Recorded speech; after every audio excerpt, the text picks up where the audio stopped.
신입사원 회계 마인드, 내 인생 마지막 기초회계의 강의를 맡은 이종원 회계사입니다.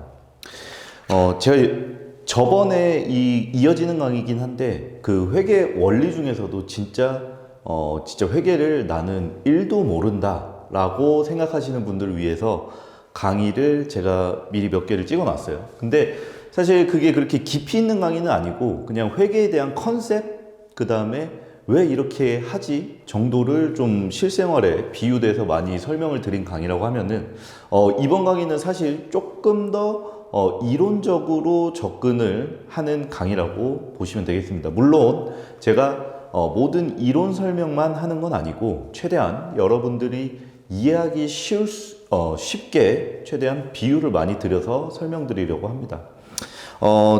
제 소개를 잠깐 드리자면은, 저는 2012년도에 회계사 시험에 합격을 하고, 3일 회계법인에 입사를 해서 지금 회계사 연차로는 11년 차죠.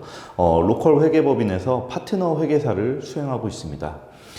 여러분들과 기존의 엑셀 강의에서 이미 뭐 인사를 드린 분들은 아시겠지만, 제가 회계 강의를 패스트 캠퍼스라는 곳에서 또 진행을 했었고, 이번엔 패스트 캠퍼스보다는 조금 와 캠퍼스에서는 약간 회계 초심자들을 위한 강의로서 여러분들을 찾아뵙게 됐습니다.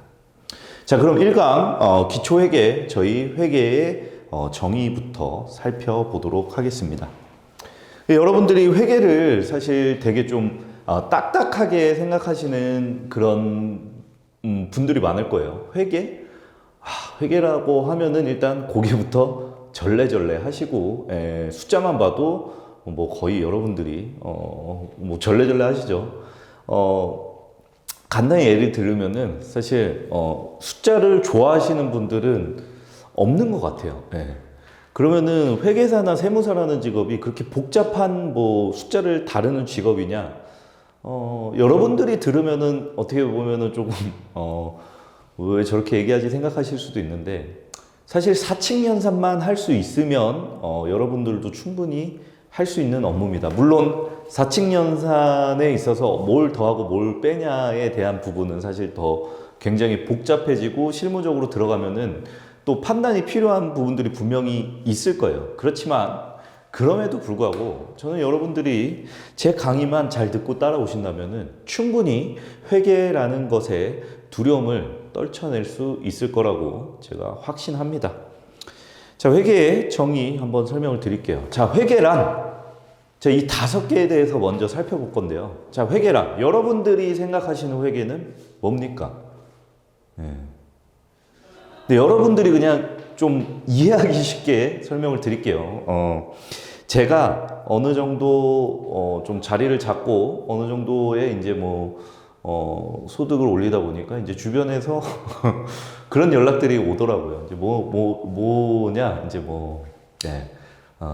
보통은 돈을 빌려달라고 연락이 많이 옵니다. 근데 뭐 죄송스럽지만 저는 사실 돈을 드렸으면 드렸지 빌려주지는 않아요. 그러니까 뭐 많이 그 빌리자 하고자 하는 요청한 만큼 제가 드리진 못하지만 차라리 그냥 가서 밥 한 끼 사주고 얘기를 들어주는 정도. 물론 사실 뭐 오랜만에 연락이 오면은 거의 열이면 아홉은 다 돈 얘기를 하는 것 같은데, 저는 그 말을 가장 믿습니다. 뭔 말이냐면은 돈을 빌려주면 돈 잃고 친구 잃는다. 딱 맞는 말인 것 같습니다. 자, 여러분들 친구가 돈을 빌리러 왔다고 가정을 합시다. 자, 여러분 선뜻 빌려줄 수 있을까요?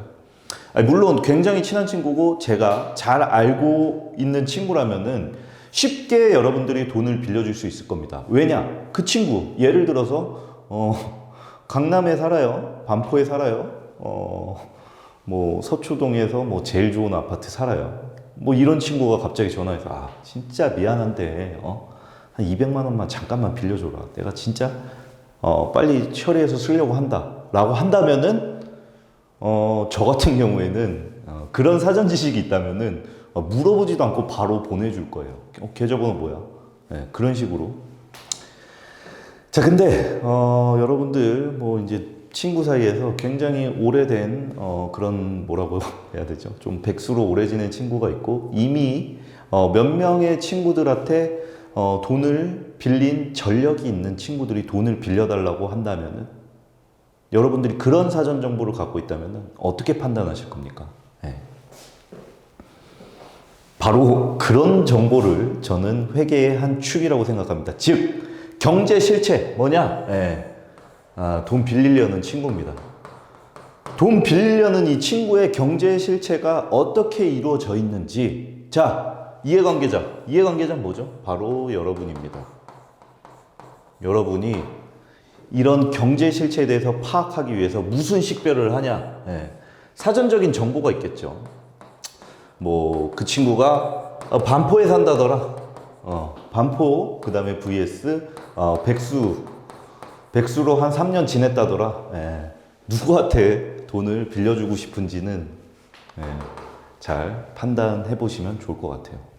자, 그 다음에 이제 측정과 전달은 뭐냐면은 이러한 경제 실체의 어떤 회계 정보를 갖고 있고 우리가 이 친구한테 돈을 빌려줄지 말아야 될지에 대해서 측정과 전달을 한다라는 겁니다. 이런 거에는 사전적인 정보가 있을 수 있고 측정과 전달은 사실 회계적인 정보, 즉 숫자로 이루어지기 때문에 이 부분에 대해서는 뭐 굳이 설명을 하자면 그 친구가 뭐 반포의 아파트에 사는데 그게 뭐 30억이야, 뭐 20억이야 얘기할 수도 있고 백수로 지낸 지 뭐 3년 됐어, 5년 됐어. 그런 부분에 대해서 측정과 전달을 한다라는 뜻으로 이해를 하십니다. 그렇게 이해를 하시면 돼요. 자, 여러분 생각해 보세요. 친구한테 돈 빌리고 싶으면 친구의 재무제표, 즉 회계를 알고 싶지 않을까요?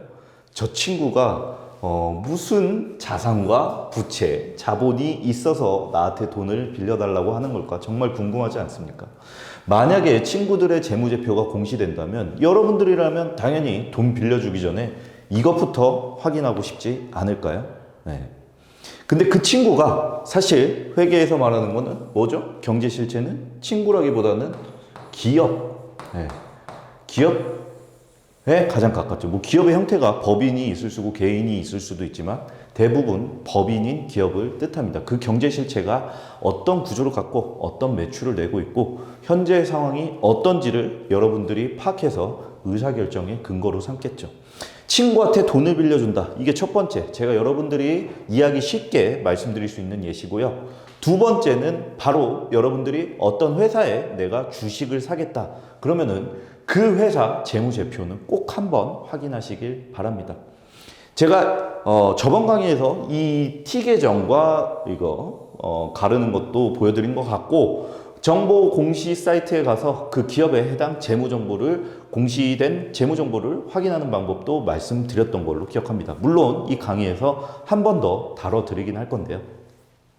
자, 이 회계란 이러한 경제 실체에게 접근을 경제 실체가 어떠한 그런 상황이 있는지, 그래서 즉 이 경제 실체의 이해관계자가 어떤 합리적 의사결정, 돈을 빌려주지 말지를 도와줄 수 있는 재무적 정보를 식별하고 측정해서 그러한 정보를 전달하는 과정에 있는 것을 회계라고 합니다.